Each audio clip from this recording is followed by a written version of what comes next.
If you're here at Word Balloon, it's because you like comics, creators, conversation, pop culture subjects. Would you consider joining the League of Word Balloon listeners? Patreon.com/Word Balloon. When you subscribe, you'll also be part of the Word Balloon Book Club, where Brian Michael Bendis and I will pick a comic every month to review and discuss live with the League on this show. Join the League today, patreon.com/Word Balloon. Thank you always for your support, League of Word Balloon listeners.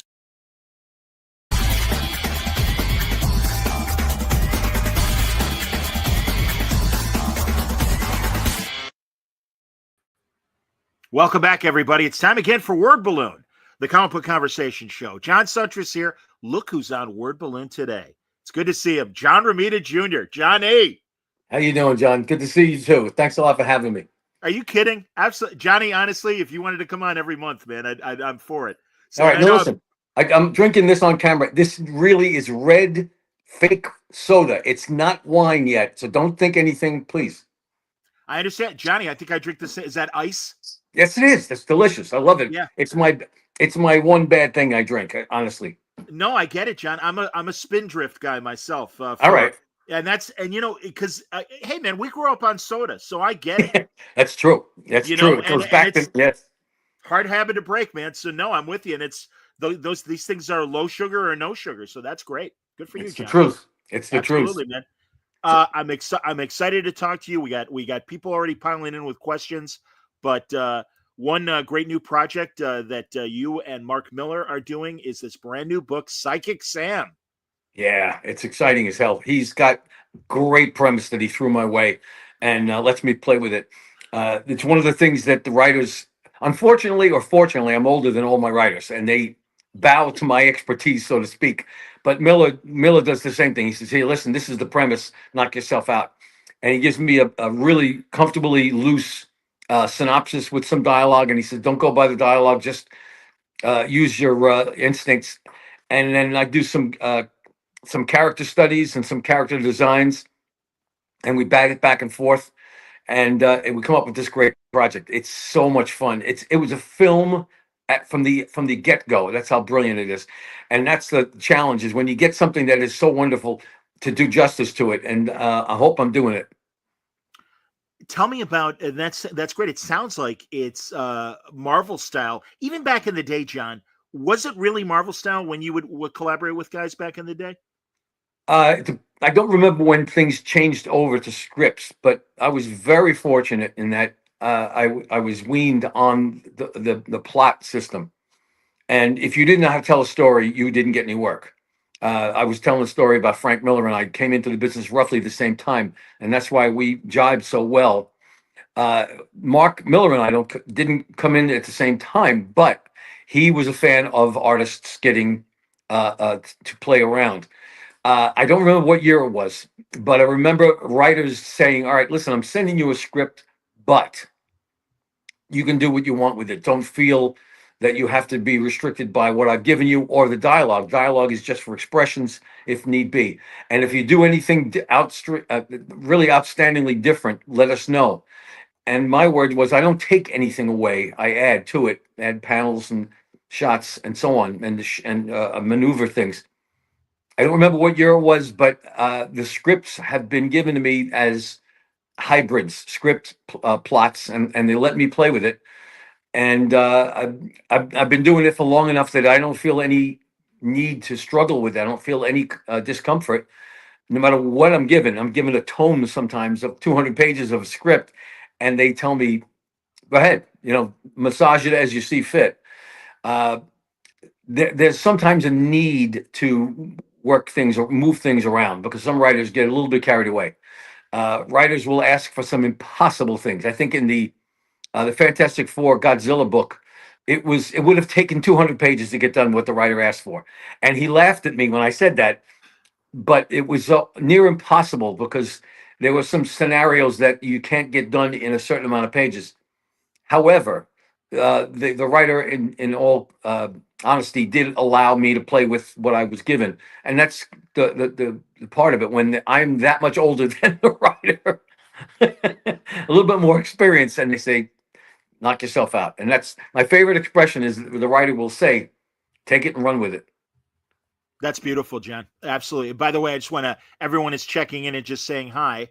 So, Hey, there let's you go. go. Thank you. I Alex love you too. Thank Alexander. All right, cool. and Dennis saying And hello. Dennis, better Better than than ever. ever, Johnny. Thank you, boss. See that storytelling comment. That is so important to me, Dennis, and I'll tell you why. The Romita Senior once told me that he got his best kick out of somebody saying, "Love that book you're working on," not love the artwork. It was love the book you're working on, and I also, oh, by the way, the artwork's pretty good too. That is the ultimate compliment, and I stuck to that. Is that when the story is so good, and they read it and they see the forest for the trees, for lack of a better expression, that is the truest compliment. So thank you very much for that storytelling compliment. Neighborhood Merc. Can't wait to see you at Heroes Con. Looking forward to it. All right, tell me what kind of hat you're gonna wear so I recognize you. And I'm the guy with the broken nose and the dark hair. the King of New York, Your Majesty, says It is. excited for Psychic Sam. Absolutely, Yeah, man. so am I. I can't wait to see it. Actually, I'm looking forward to seeing it in the film. Ivan Ivanovich is the guy that's going to be the producer, and the actors that he's going to speak to excite the hell out of me. I won't name them because I don't want to jinx anything, but big time A-list actors, and they're going for an A-list story screenwriter as well.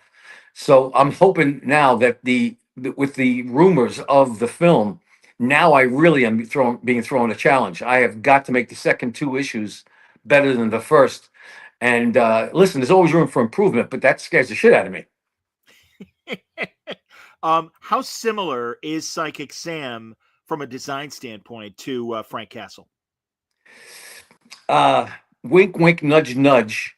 It's as if an actor would say to a producer, "I want to play that kind of part," and you have to listen to it. Now, there's a paucity of Punisher around, and I don't know who caused it. It's Disney's got it back, but he's been emasculated, and this is an extreme version of that type. Listen, the first Punisher was Batman. Come on, let's not deny it. The ultimate revenger. Uh, but the similarities maybe in that this is a truck driver with looks like he's been in a boxing match, and Mark wanted that. He said, I specifically want this to look like that type of guy, and I know you can do it. He said it's not Frank Castle, but it's a guy that can evoke Frank Castle-ness, but it's from a different angle. This is not revenge. This is knowing in advance that you can stop a murder, and you have to murder to stop that murder.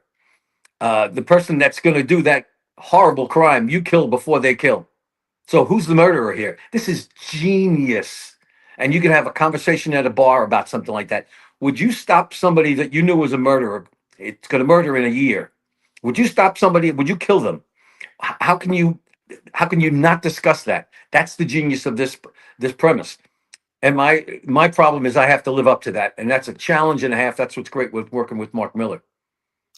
You guys have always done amazing stuff, and I can only imagine seeing your stuff adapted for the screen as it has in the past. The Kick-Ass movies, for example.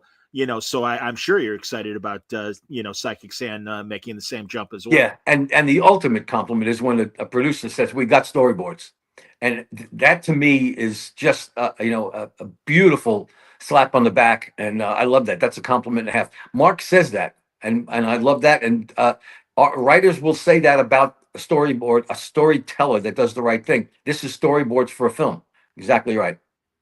That's cool, man. And you don't adjust anything knowing that it's going to be a movie or anything, I would assume. No, because it was only hope when I was working on the first issue. When I heard that there's progress being made.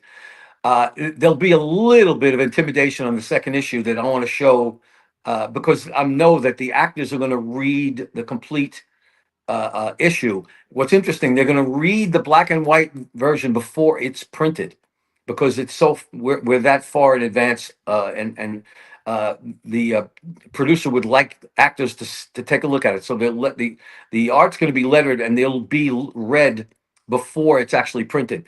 So to me, I have to do the same thing with the second and third issues. It's got to be looked at well in advance of printing. I have to make sure it teases and gets actors and producers and directors as excited. Well, we know about the producer, but directors and actors excited about it, and screenplay writers.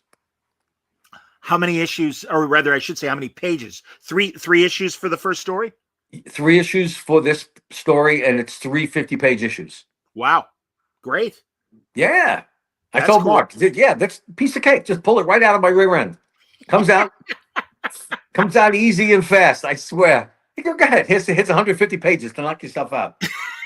I crack Michael, up because writers can write a full book while they're sitting at dinner, and it takes artists 6 weeks to do a book or 4 weeks to do a book. I'm not bitching and moaning, but I'm bitching and moaning. it's all good, John. No, and we know, we understand it, and it's good that you remind people that it is longer for the artists and stuff. Do you, John, as you get older, and again, not to age us, but how is your speed compared to back in your 20s or 30s as far as cranking out pages? If I was doing the same density of work, same detailed amount of work as I was doing in the 80s, I could be the same speed. The not a problem, but what's happened is now readers are demanding, and I hope they respond to this because I got this feeling a long time ago. They're demanding more content. They want to see more. They'll see more 9 panel pages, 10 panel pages, as opposed to 6 or 2. Now, it doesn't mean you can't throw them in. This is something you have to do. That's combine the right amount, and as long as they're happy with the story, then I can combine big action shots, but they're fewer and far between than they used to be. I used to do 4 panel pages, 3 panel pages, half a book that way. It's not that way anymore. There's a lot more detail, a lot more content, and I don't mind it because the books have to stay that way. They have to interest the readers. I don't care what we want to do. It doesn't matter what we want to do. It has to interest. These are the people that are my bosses. The several 100,000 people that read it are my bosses, and just treat me well at paycheck time, guys. Hey, Michael Stratford saying hello to both of us. Michael, how are you, boss? I Very missed nice. you. I missed you at Como. Where were you? I had to stand on a chair to hug him the last time I saw him. How Guys was are Como? giant. How was Huh? Como, John? How was Lake God, Como? it's beautiful. It's beautiful physically, and it's a great show. Otherwise, the the show was handled very well. There's a beautiful dinner, a cocktail dinner one night, and I brought the family there, and we had a wonderful time. And then the area is stunningly beautiful, and we're invited to come back next year, and we're going to do it again and have a family vacation just like we did. And we rented a villa. Everybody in the family chipped in, and we rented a villa in Bellagio, which if you haven't seen it, put it on your bucket list. It is magnificent. It's where Clooney supposedly has his mansion, and Wow. it's the lake is stunning, and that area is even more stunning. Can't wait to go back. My buddy Sal Abenati always raves about this. Yeah, Salad. He was there. He was Of there. course he was. Yeah, exactly, man. No. Him and Tiziano. Yeah. Yeah, exactly. It's Boss. his. The Knuckleheads. Absolutely, Yes. man. That's great. And Michael says, see you in Como next year. So I guess he's going next year. Excellent. Excellent. I'll get a chair ready to stand on. There you go. Dennis wants to say that Psychic Sam looks like fun. By the way, John, your work on The Dark Knight, The Last Crusade is astounding. I still revisit it all the time. Thank you. That's a nice compliment. That's something I haven't really spoken to anybody about in that manner. It's not that it wasn't considered good stuff. It gets overshadowed by a lot of other things. And I loved working on that book. Absolutely loved it. Who was your writer on that, John? I don't think remember. that was Snyder. I think that was Scott Snyder. Oh, that was Scott. Okay. Yeah. And honestly, John, it's really been interesting watch. I mean, I'm glad you and Mark are back doing something new, but it has been interesting the last few years seeing you with new people, like your recent run on Spider-Man from last year with Zeb Wells. Yeah. And yeah, that was, and again, familiar territory. But how about a guy like Zeb, who, is obviously now well established as a comic writer, and I know was doing comics before he was the robot chicken guy as far as cartoons go and stuff. But tell me about some of these new guys, like different flavors, like Zeb. And it's just like it's with Joe Kelly now, the same way. These are challenges because I'm not familiar with them in a working position. Zeb and I got along famously. After a certain amount of time, it was just a familiarity thing. It takes time. You have to get used to a writer, and then the interesting part was that it was challenging because of the things that the writer would ask for. I mentioned it before. Each writer is challenging in their own right, and the same thing with Joe Kelly now. It's just getting used to. And I worked with Zeb for several years, and after a while, I was easy. It was easy to get into that groove. Same thing will happen with Kelly.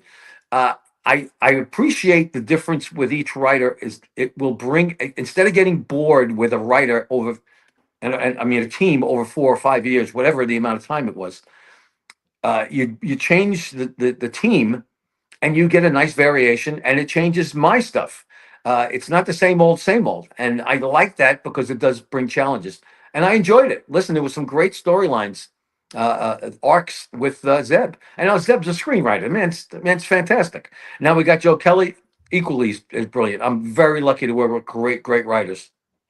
And you don't get bored coming back to these guys? I mean, again, decades of work on Spider-Man, Daredevil, the Bored, like. this is the best job to have with your clothes on. It's really the best, and I defy anybody. Listen, this is better than having a real job. I tell people the only danger in my job is paper cuts. Come on.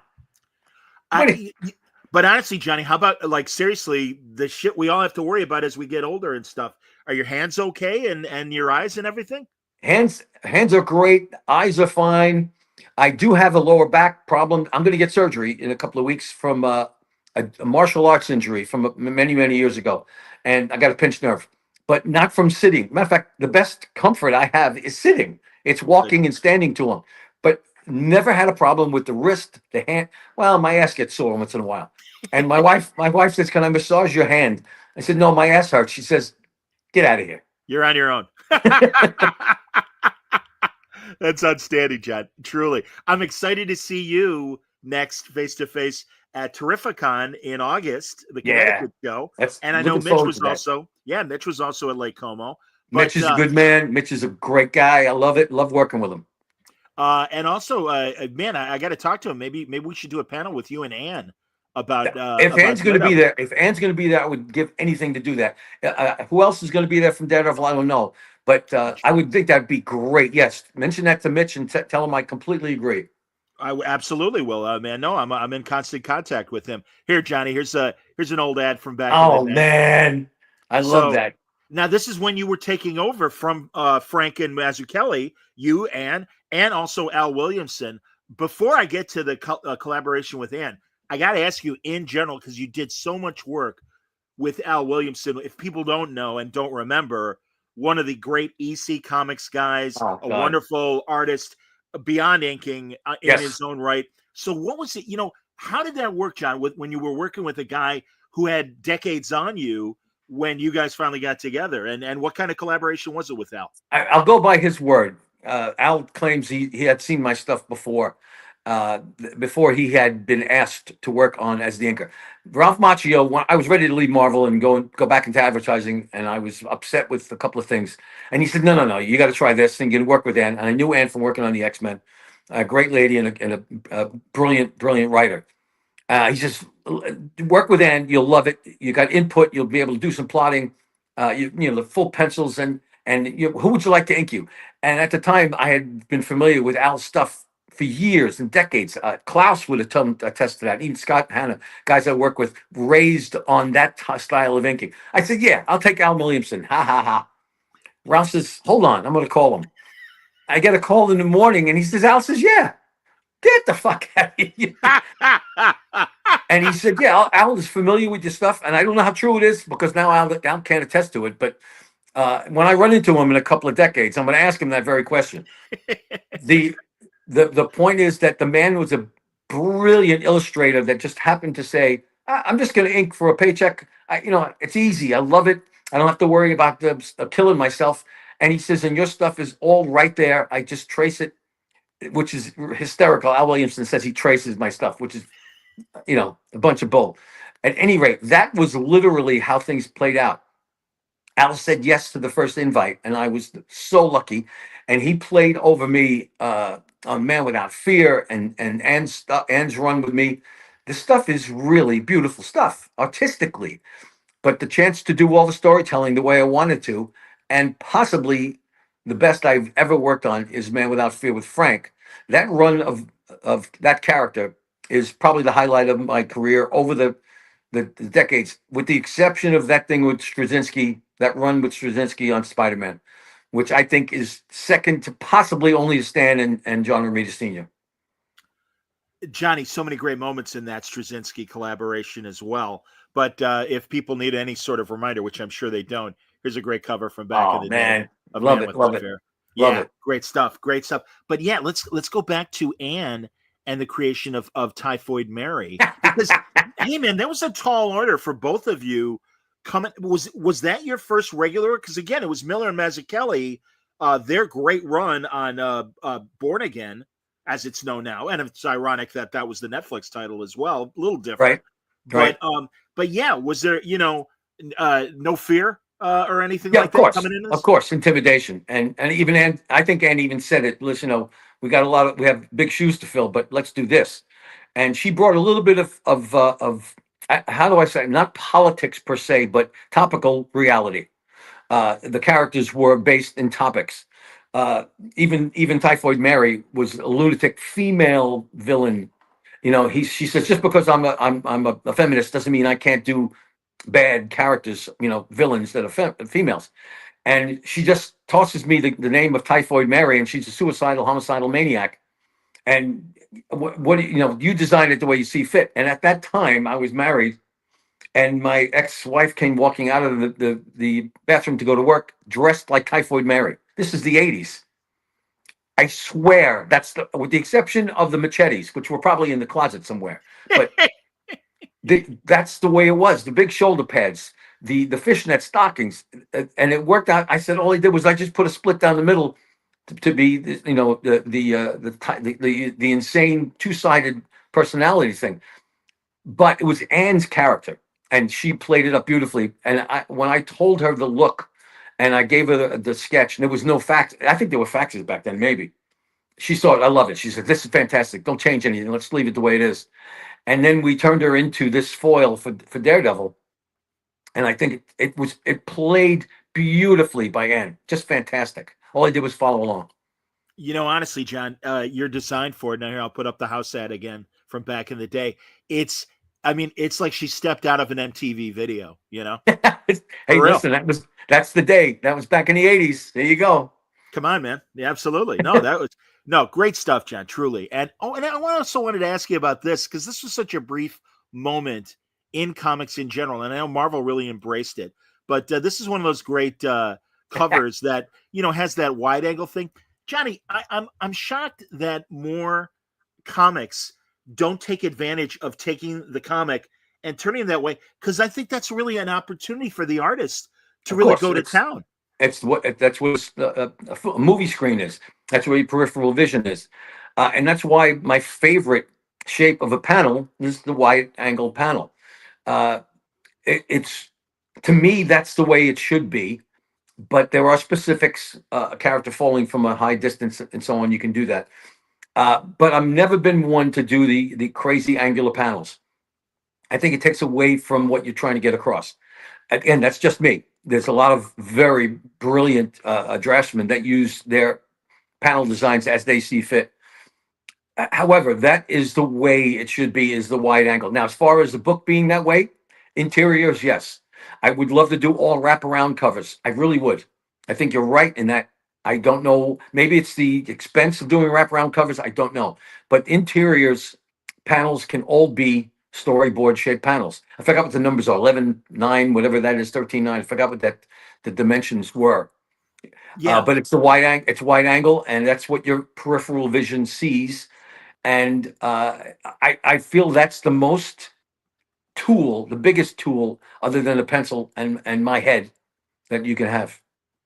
And that's interesting because I know briefly the interiors also were wide angle. Am I Sure. am I remembering that correctly? Early Yes, you 2000s. are.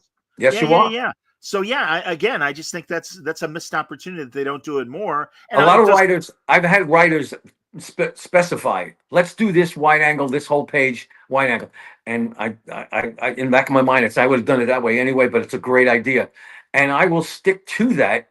Unfortunately, it can be monotonous because if you do 4 panels on a page, that's about as much as you can get. 3 gets big, and then 2, of course. But You can't do any 9-panel pages with wide angle panels. Sure. Again, you have to use everything as a tool, and it's up to your own discretion. Alexander, interesting point. He says there's a level of craftsmanship to John's work that few can match. The human anatomy, unorthodox face angles, the way he renders fabric and bruises, immaculate. Fabric and Bruises. Well, Bruises I know from I used to box when I was a kid. I know what Bruises are like. But the fabrics and the little things like that go back to when there was no internet, and in order to draw to get reference, I would open my closet up for clothing. I would look at fashion magazines and stuff like that. You had to be honed on that. The thing that you were the weakest at is what you become the strongest at, but you have to practice it the most. Drawing the female figure, everything like that. And when there was no reference other than going to the local store and picking up magazines, newspapers, I'd get fashion magazines as much as I would get the local newspaper. So that's a compliment for paying attention to that. And Bruises, I love reality. I'll never forget Stanley telling my father, and I was listening in the other room, if you don't balance fantasy and reality, it's going to be boring. Too much of one, too much of the other. You balance it just right, and it's perfect. And that's why I love to see the reality in these fantasy stories. That's where rain comes from. I'll never forget, I watched a movie. We went to go see Casablanca, and it was raining. If it was Casablanca, a raining scene. Bogart's got playing Philip Marlowe in another film, and the water's dripping off his hat. He says, "See," he says, "Look at this, kid. It rains on Bogart too."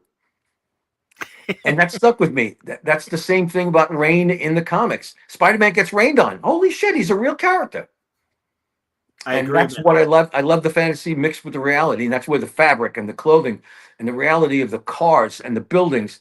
If you don't do that, it's going to lose its credence. Johnny, did you ever talk to Ditko about that stuff, or even just talk to Ditko in general? Never met the man, unfortunately. Really? Never met Okay, him. interesting. Yeah. He had Again, been. He yeah. came to the house. I was at school, but he came to the house. I never got a chance to meet him. I met Yeah. Kirby. I met Buscema, Colin, and Adams, and Don Heck, Frank Giacoy. All of these great older guys who I learned a lot from, but never did go, unfortunately. Oh, well, because, he's another guy that I think used rain effectively in a lot Yes, of his sir. panels and stuff. Yes, So, sir. that's And good. he had a style. I don't ever think of myself as a style. My style is the deadline style. Whatever gets done on time. It's the old story. Yeah, but Johnny, again, as you point out with the old noir movies and stuff, the atmospheric thing absolutely comes into a lot of your stuff. Ken Kramer says, JR, I've always loved your use of textures, especially on Spidey. Excellent. Why did you land on the bubbly pleather, appearance opposed to just nondescript spandex? I think because when I mentioned that reference that I looked at my own closet for clothing, nothing looked smooth, and the spandex stuff looked kind of dopey when it was the women with the high crotch stuff that was bad enough, but the guys with shorts, panties. Superman is an intergalactic superhero, and he's wearing panties. That always bugged me. It bugged me that Mephisto had soles on his shoes. Come on, he's the devil. So I didn't want to look as if there were real pants on villains that were intergalactic, or I wanted to show texture that it was possibly a different fabric. And it's always been the way I've wanted to do it. And fortunately, guys like Klaus and Scott Hanna will follow along and put in it. Klaus has that gritty look anyway, and that's why we jibe so well. But thank you for that comment. That was cool that they paid attention. That's cool that somebody pays attention to those little details like that. Thank you. Absolutely. Here's Pleather. I love that pleather. I know. I had to think for a second. Absolutely, man. Again, that's an '80s thing. Come on. Sure. Am I right? Is this your dad on the left and you on the right? As far as Yeah, boy, you can tell the difference. Definitely tell the difference. Yeah, that's the legend on the left. That was considered the greatest Spider-Man cover of all time. That's heavy, and he didn't feel it was that great until he was told that it was the greatest. Yeah, it's okay. He thought the story was brilliant. That's the man with no ego, the greatest artist I ever met in my life, and he had no ego. So how the bleep? How am I supposed to have an ego? That pisses me off. I can't have an ego because my father had no ego. Johnny, sadly, we only this is around the anniversary of losing your dad, and Yes, and believe me, man, I saw the tributes online, and I think that's That's great. I And appreciate that. Thank you. yeah, absolutely. Well, again, man, you're following in the footsteps, not just by name, but certainly by example. And thankfully, this is one of those legacy families, man. And of course, mom too, work in the office, Virginia. Yeah, yeah, with the So iron fist. She was a tough manager, tough production manager. you've told me before that Oh God. when you were missing deadlines because you were sick, you got the two different versions of Virginia. Tell the It's the story. truth. It's the truth. She made two phone calls. One was, "Where's my pages?" The other one was, "What's the matter, honey? Are you okay?" I don't think she meant. I don't think she really meant in the second phone call. She was too busy getting work done. So yeah, that's an old story, and it's a true story. I love that, man. Radio Dormouse says hello, and then also says you have a more gritty Frank Miller-esque style, while your dad was more in the clean EC school of illustration. Both Well are said. great, Well but said. it's interesting how different they are. Most cartoonist kids imitate their dads, like Basil Wolferton's son did. I suppose you could say that about Neil Adams' son as well. Sure, sure. Now listen, doesn't mean I didn't try. Everything in my head looked like Romita Senior or Buscema or Kirby, and by the time it got down to, my fingers after my head, it didn't. It looked like me, unfortunately. But what I could do, and I could not copy their brilliance, was I could learn from them Kirby's power, Romita Senior's storytelling, and even Buscema's grace. Those three, if I had to pick, what they're the reason I got to the level I'm at. But that's a great point that person just made. Is that, yeah, I was less about Romita, and yet I don't have a style along the Frank Miller, but the edgy street level stuff that Frank. This is what came into the industry at the same time. Love him, and that's the truth. Good point. Have have you and Frank ever talked shop about how you both approach art and then had that Yeah, kind of granular yeah. discussion? When we were working on Man Without Fear, we got into that discussion. We got into the weeds about what we do and what we like to do storytelling wise. It also it advanced as we were working together on the pages. He'd see what I was sending him, and we got into deep discussions. I love this, and this, and let's do this. Oh, by the way, there's an addendum between page 17 and 18, and it's 88 pages. Ah! He added 88 pages to a 64-page story because of what we were doing up until that point. Now, I don't have the artistic style that Frank's is distinctive. Guys like McFarlane, distinctive. Ditko, distinctive styles. I don't have that. I have a familiarity style. People just know it from being around, the amount of time I've been around. Well, I would politely disagree, Johnny, and then point to, and here's a great example, your Superman. That's a John Romita face. That's a All right, JR face, man. Come all on. right. I appreciate that. Thank you. And in the best way. While looking at that image and working with John's, that was New 52 Superman, which Yeah, was slightly different than the traditional Superman. What was that like? And also just the experience of working with Jeff too. terrifying because I was suddenly under a microscope. It's a little bit uh, narcissistic to a point where I suddenly felt like people were paying attention to me. And in the industry before that, I didn't feel that way because there's so many great talents. Well, now I felt like I was asking people to pay attention to me. And I heard it. I heard people say, "Who do you think you are?" I mean, the Washington Post made a comment about it. I'm the most polarized, I was at that time, the most polarizing artist in comics. You either love me or hate me. And all right, that's like politicians. You half the country hates you. I felt so intimidated that I was going to work on Superman, but then working with Jeff Johns took that away. And I think the first double spread I did was Superman clocking some gigantic robot, or was it the gorilla? I forgot. It was a gorilla shaped robot. Anyway, uh, I said, "Red cape. I've done this. This is Thor. I can do this without the long hair." I said, "I can do it. All right. I'll get used to this." But that wasn't as much fun as working on Batman. Batman was the highlight of working with DC. That's one of the greatest, if not, I think it's better than Superman, personally. Are you flexible enough? Obviously, you're doing the stuff with Mark, which is independent, and you're doing the Marvel stuff right now with Joe, as you say, Sure, and everything. sure, But sure. if the right thing and you had time, you can walk over to DC still and still do it. Don't know about that. I don't Okay. know about that. I'm happy with doing the work with Marvel and then doing the independent stuff. Uh, I don't know. They haven't approached me. I haven't heard. Fair enough. King of New York says All Star Batman with Scott was so awesome. Thank you. That was fun, Scott. Now, speaking of Scott Snyder, he's come up with the premise, and I have a premise, and I think maybe in a year from now we're going to put it together because right now we're both very busy. He's got great ideas. He's a Miller-esque type of high-end brilliance with his premises, and I had one that's along a lot of years old, and we batted it back and forth, and we're going to probably put something together next year. Johnny, can you still read comics that you're not working on for fun? I don't read as much as I just look at the art. Now, if that's considered reading because I want to see the story, I do read some of the balloons to make sure that I know where I am. But I'm more interested in the art than I am the writing, which is stupid because I may work with some of these people. But I'm looking at the art just because I need to keep up with the Joneses.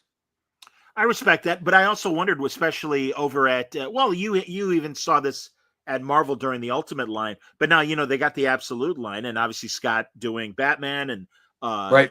Jason and Nick Dragata. Shame on me, I don't mean to disregard the artists and everything. Jason Aaron doing Superman and stuff, the new designs. So yeah, I didn't know if you had any thoughts on some of those new Absolute designs. Yeah, there's some great writers to work with. Jason Aaron's genius stuff. I would love to work with some of these guys, but there's only so much time I have. And I'm happy with Marvel. Marvel's happy with me, and I got some time to do some side work. Although I'm going to be out of commission for a couple of weeks with back surgery, but when I get back, I'll get back on the horse. Dennis is looking forward to your distillery book with another good new writer, Kurt Pyers. There it is. Yep. So yeah, tell me, can you preview that? What's that story about? I can't give it away other than it's called Spectrum. It's a great premise, and I've got not enough pages done, but I'm going to get more done. So it's just a matter of working out the schedule. And again, with the medical thing going on, it's going to put a delay into things, but I'll get there. Hook by crook. Matt Garcia wants to know what are some of the new artists that you like to read, or just in general artists. Do you know? I haven't the name. I'm embarrassed to say I've been looking at the European artists because we've been in Europe quite a bit of this year. And let's see, Raza. I guess Pepe is doing great work on Spider-Man, and there's a whole bunch of European artists that are fantastic. But the American artists, I am embarrassed to say I've seen great stuff, and I can't tell you the names of them, and I am embarrassed to say that.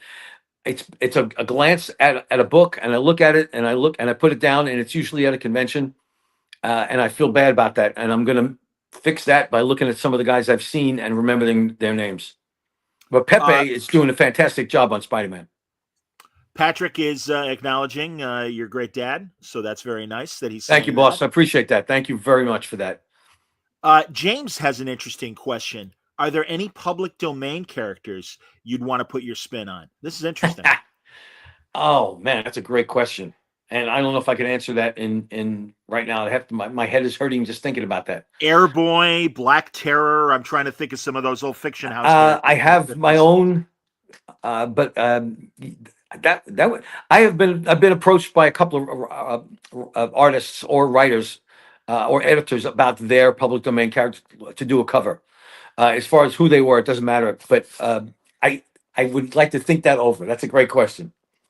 Because some of those those Golden Age characters that sadly they didn't hang on to the copyright. There's some great designs in there for some of these guys. Absolutely true. Absolutely true. Yes. This is interesting. Caesar Rome. I don't know if this is true. We got to find out. He heard you thought about leaving Marvel with the Image founders back in the day. Is that true? I was offered, yes. But at the time I was working on X-Men. And it was the best-selling book in the industry. And I could not square that circle, leaving the best-selling book in the industry without knowing what I was going to come up with. I hadn't come up with anything at that point, but they did ask me, and I couldn't do it. I don't know how it would have worked out had I done that. But I'm at a great point now, so that means everything that from that spot till now worked out okay. So I cannot complain. I understand. Well, and again, thankfully, between Kick-Ass and certainly the new book, Psychic Sam, and everything, so you're getting your creator own time in there, man, which is great. I'm glad. Yeah. Listen, I got a chance to do the Gray Area, which is a premise I come up with myself, and it never hit as big as it should. That was a great premise. I'm very proud of it. And Glenn Brunswick did a good job on the dialogues, and I still say that's a film because it's based on an old buddy of mine, rest in peace. And I still say that's a great story. That's a film by itself. If it's given to me, I could pitch it to the Pope. That's how well I know that story. And I think the Pope would probably produce it. Johnny, I remember that was literally, I think the first time I talked to you was when The Gray Area was coming out. All right. That's how long you and I have been talking. So that's all fantastic. Right. I'm you haven't aged a bit, John. You haven't aged a bit. And neither, Johnny, I'm telling you, when I see you, it makes me, I can't help but smile because, again, you look just like you did as long as I've known you. So I appreciate that. All right, here's people are asking about this hopefully eventual collaboration between you and Shaken. There it is. Where is Schmuggy and Bimbo? Schmuggy and Bimbo is I'm a book and a half into it, and unfortunately, it's very labor intensive. It's 10 years I've been working on it. That's how far behind. And Howard Chaykin has got more. He's got the patience of Job. I saw him in Lexington, Kentucky, and he first told me, he says, "I'm going to wire your car, you piece of shit, if you don't get this book done sooner." He says, "Stop pressing and get it done." Now I did it really enhanced pencils, very, very labor intensive, and I have to follow up on that. I'm going to get that done too as soon as I can get done with work for hire stuff. If I get to a point where I'm done with work for hire, all of these projects will get done. But that premise, there you go. That was a premise I sent to Howard Chaykin that he turned into genius stuff based on two guys that grew up with my parents. There were two guys called Schmuggy and Bimbo. And the stories we as kids heard about these two gavones because they were collectors. If you know if you can understand. Johnny, that's just not indigenous to New York. Having grown up in Chicago with Chicago-born and bred parents, I know a lot of guys like that. There you go. So I understand, man. So we heard stories about them, and my father said Schmuggy looked like a beat-up catcher's mitt. And Bimbo actually wasn't a good-looking guy. Bimbo was ugly and disgusting, but a gigantic guy. And there was another guy called Booney that was good-looking. And I thought Bimbo was a better name than Booney, so I used Bimbo. And I turned him into the Colossus and the Wolverine of Hitmen. And Chaykin ate it up and loved it and turned it into the 70s. I had it in the 40s. He made it into the 70s and added some brilliant politics, some topical stuff. As Chaykin will do, and that will be another film. As long as Chaykin and I don't die before I get it done. Oh, please, let's hope. We're all lighting candles, so make sure that that happens before you pass, Johnny. That'd be great. Chaykin's going to be in Terrificon in Connecticut as well. All right, and I'll hear more shit from him. And actually, he sends Mike Stratford after me, and Mike looks down at me and says, "You better hurry up on this shit." And I have to look up because he's about 9 feet tall. And I say, "Okay, I promise I'll get it done." Man, everyone's coming up with great questions about some of the classics, man. Matt Garcia wants to give it up to you for doing Captain America with Rick Remender during the Marvel Now era. Yes. It was probably a tough task for you guys to follow up on the Brubaker-Epting era. Yeah, we did our best. And Klaus and I just seemed to hit it off on Thor and Captain America and the Hulk and so on. Although Danny Mickey did work on the Hulk too. But great writing will come up with great art. That's the way I look at it. When you're given a great premise, even on a character as classic as Captain America, when it's done right from the synopsis point of view, as long as you don't fumble the ball on the 1 yard line, you're going to score a touchdown. John, is there a Marvel character you haven't touched? I mean, monthly, there's several, but if I had a choice, it's been a toss up between Doctor Strange and Silver Surfer. Either or, because I've done so many street level characters. I have a premise originally for the Silver Surfer that I came up with that would have applied to Doctor Strange, and actually it was going to apply to Superman before Jeff Johns came on and said, "Nah, let's work on what I have in mind." So I didn't get a chance to apply it to Superman. And I swear to this day, I'm going to do a Silver Surfer based on my story idea. That would be great. Well, and of course, Doctor Strange, even though he wasn't the main character, that iconic JMS scene in Spider-Man where the Doc conjures Uncle Ben I'm almost Yes, crying talking about it, man. that That's a is beautiful that. scene, man. Yeah, that's what, again, that's what a writer does for an artist like me. Turns me into a better artist. Absolutely. JMS, Classic. listen, I said to this day, that is second only to Stan and Romita Sr. on Spider-Man. I don't care what anybody says. And I know there's been a lot of great runs, but that arc with JMS is about as good as it gets.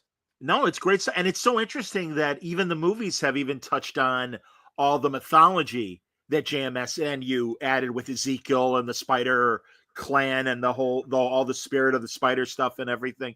Yeah. So that, again, the formative stuff from the two of you guys, And definitely. Ezekiel is a great character. And you can't, and listen, and having issue 36 in the middle of that run that was not easy to navigate, but JMS did, and he came up with a brilliant idea. And to this day, I can't open it up without choking up. That was the 9/11 issue, I'm Yes, assuming. sir. Yes, sir. Yeah, yeah, yeah. John, I can't imagine. I mean, it was tough from a radio broadcasting standpoint because I was working for a sports network and we had a local New York station, so I was recording as many public service messages of where to get help if you were impacted by the towers and where to go. So I can't imagine having to sit with that and put that to paper. Can you tell me about that? Yeah, to say that it was difficult would be so selfish of me, considering what families went through. We were living in California, and when we tried to get back to New York to find out, calls couldn't go through. We had to get back to find out how family was, and we were lucky. Just one aunt, one tough old bird who ran down 90 something stories, and she whatever with 90 flights, and so on. We were very fortunate, but a couple of my buddies got affected by it, and Yeah.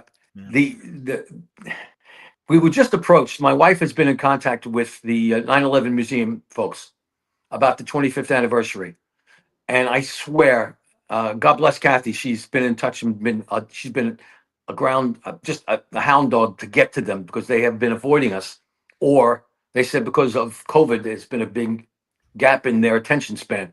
So they're going to display the artwork at the 9/11 museum. I can't believe it's been 25 years. I shake my head. Can't believe it. But it took forever. Scott and I have talked about it. I've brought the copies of the artwork to Como. People look at it, and it's going to be in a museum in Germany and in the 9/11 museum as well. It's a great honor because it's the 25th. It should have been the 20th. It should have been displayed on the 20th, but they said because of COVID, they couldn't get things worked out. And I'm very proud that it's going to be in the museum. And my wife has been vital to that because without her contacting them, chasing them down, they wouldn't have gotten in touch with us. So many great iconic panels from that issue. For me, it was always the Doctor Doom panel because even Doctor Doom was like, "Oh my God, what happened?" I appreciate that, but it's been more than a few people said, "Wait a minute, isn't Doctor Doom a mad maniac killer himself?"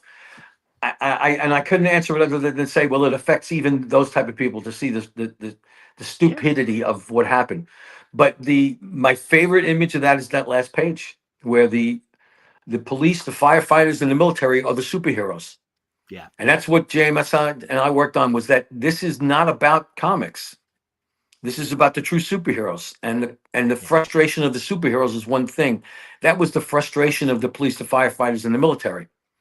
And I think that last page with all of them standing meant more to me than anything else in that. Well, the first double spread, the opening of the book, took me forever to get done, and Scott as well, and the color artist as well. But that last page means a lot to me and chokes me up whenever I see it. Scott's really one of your main go-to, and Klaus obviously too. Both of you have such a Klaus body and of work. Scott are genius artists before they're ink artists.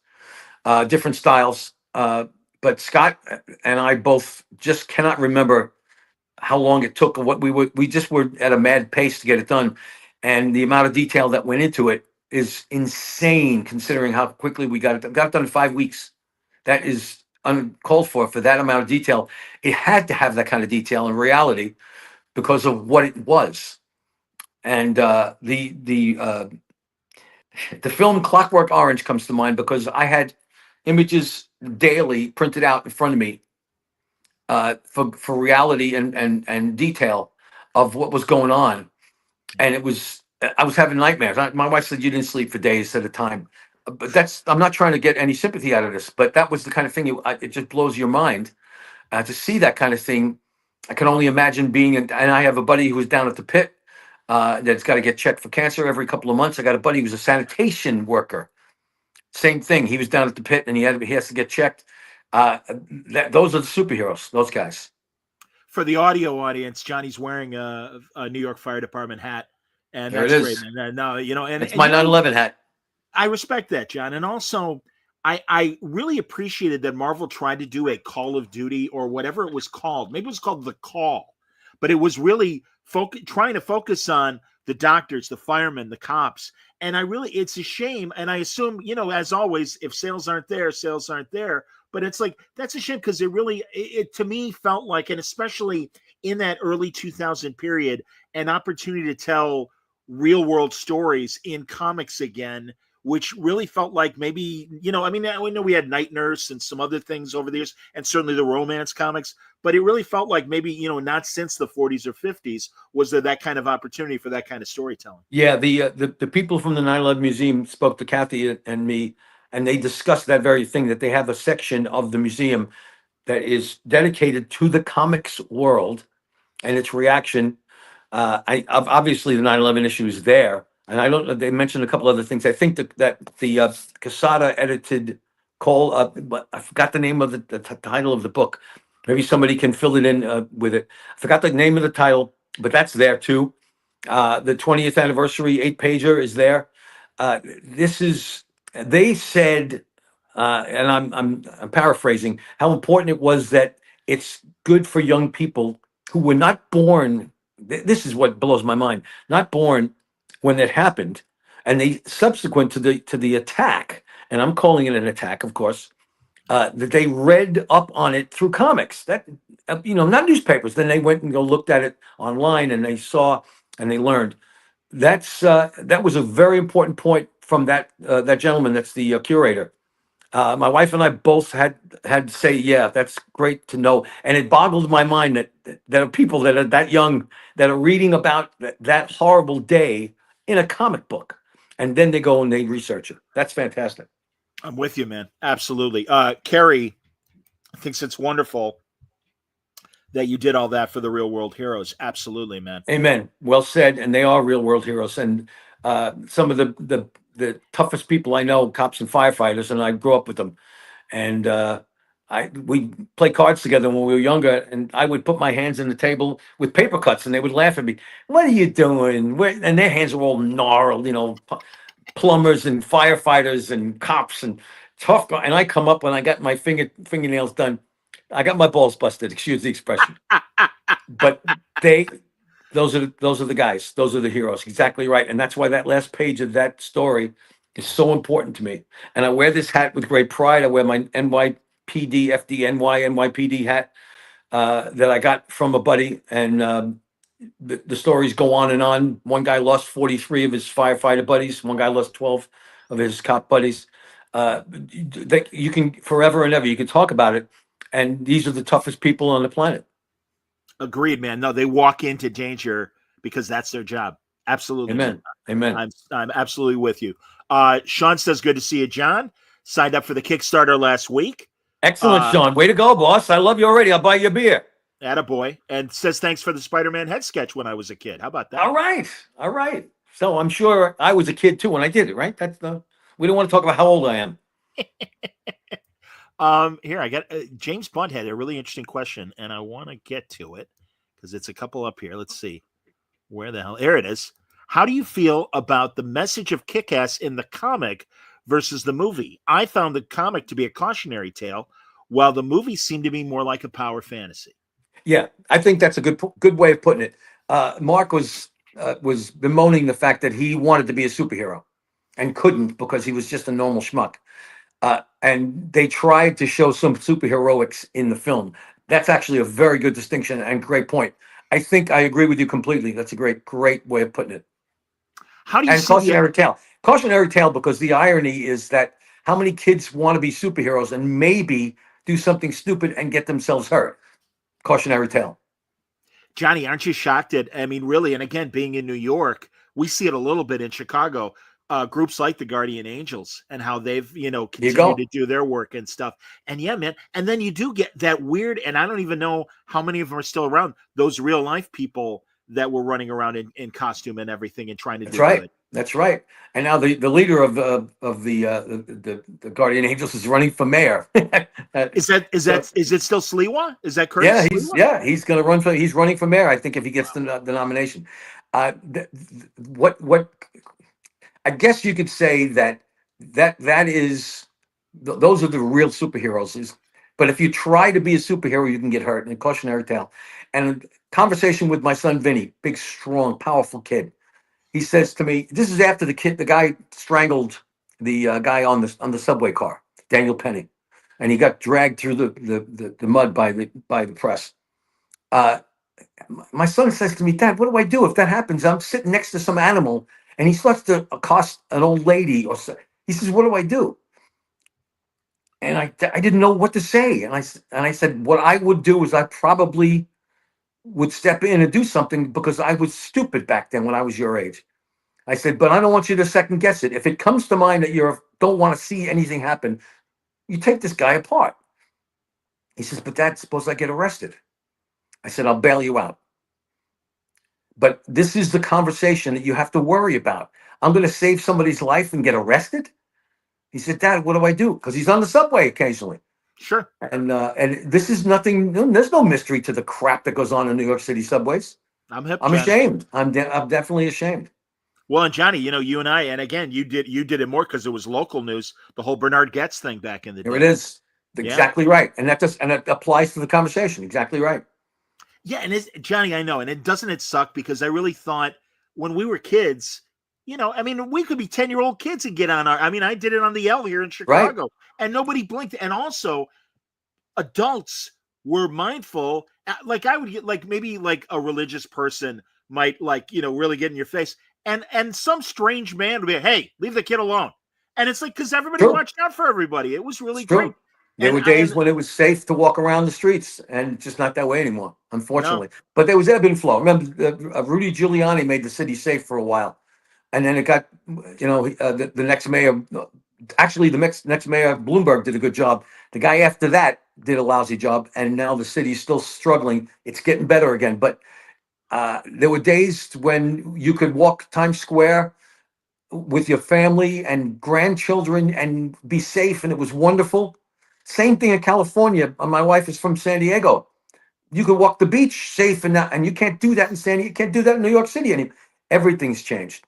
It's yeah, got it to be sucks. done. Something's got to be done, and I'm ashamed of New York, but I'm proud that it's getting improvement. And I'm not moving back there, but I'm proud that there's improvement. I respect that. Johnny, I want to ask if we still got a little time.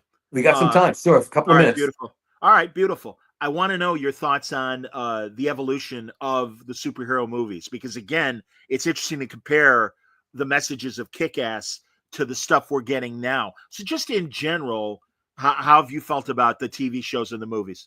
I think if they stick to entertainment, you morons, whoever make the decisions, stick to entertainment. Don't preach to me. Don't tell me what side of the coin I should be on politically. I don't care. I'm independent. Make me smile within entertainment. You know what the biggest selling R-rated movie of all time is? Everybody knows it. It's Wolverine and Deadpool because it was entertainment. It was the most funny. I see people on airplanes laughing out loud at watching that movie. Why can't they do that with all the characters? Don't preach, entertain. The anger in me is there. It's palpable because of the damage that's been done to the industry. Thank God the industry and movies came up alongside each other. Thank God. I think the film industry 25 years ago, 30 years ago should have done this. All of these brilliant writers with these brilliant premises, month to month to month, are films or TV shows at the least. If I owned the studio, my hand to God, I would have gone. I would do right now. I would hire about 10 of those writers in the comics industry, 10 creators, and I say, here's $1 million each. Give me a year's worth of your premises. I'll turn them into stories, TV shows, or films. Every comic book writer is brilliant minded in that respect. Come on, it's a film. And then I would hire me to do the storyboards on all of them. I exaggerate to clarify. Comic creators are filmmakers. I don't care what anybody says. And stick to that. Stick to the entertainment. Stop with the preaching. Have you liked what they've done with Daredevil in both the Yeah. Netflix series and the Disney Yes. series? That producer and director paid me a nice compliment many years ago, Frank and me, and I'm just completely in reverence to him for that. But yes, love it. I love the way this handled. Love the actor that he's back. Love it. Love it. Love it. Charlie, yeah, Charlie Yes. Cox, Yes. absolutely, man. Yep. Yeah, And a great guy. And a great guy. Great guy. That's great to hear, John, because I've only seen him briefly, and he literally like came in and waved and got the hell out of there at Terrificon last summer. But yeah, and again, I love the differences that we're getting, but also the similar. I mean, certainly the Netflix series. My God, it was Yes. so great seeing your all black ninja outfit come back and really Yeah. be there in live action, and just some of those scenes were so amazing. And But that's even where in the Man new Without Fear. That's where Man Without Fear comes into play, and that's when that kind of thing uh, uh, gives me pride beyond the sale of it, the sales of it, and the fans and the readers that say they enjoyed it that much, and becomes a film, so to speak. That makes it even that much more fun. Because when I think about it, it was a film that we did. It was a storyboarded film. What a great prank! Frank's synopsis was not failed. It was an unused script for a film or a TV series, and he says that I don't think it's going to get made. Let's turn it into a graphic series. I And it respect that. became the listen. It's that series is because of Man Without Fear. The director told us. Um, Here, let's see. James wanted to know if you had thoughts on the passing of Peter David. Yeah, every time a talent passes that I'm familiar with, and he was a friend, breaks my heart. A great talent, very strong talent. I didn't get to see him enough in his waning years. It's heartbreaking, and I'm sorry for his family, but unfortunately, that's going to happen. When Perez goes and Neil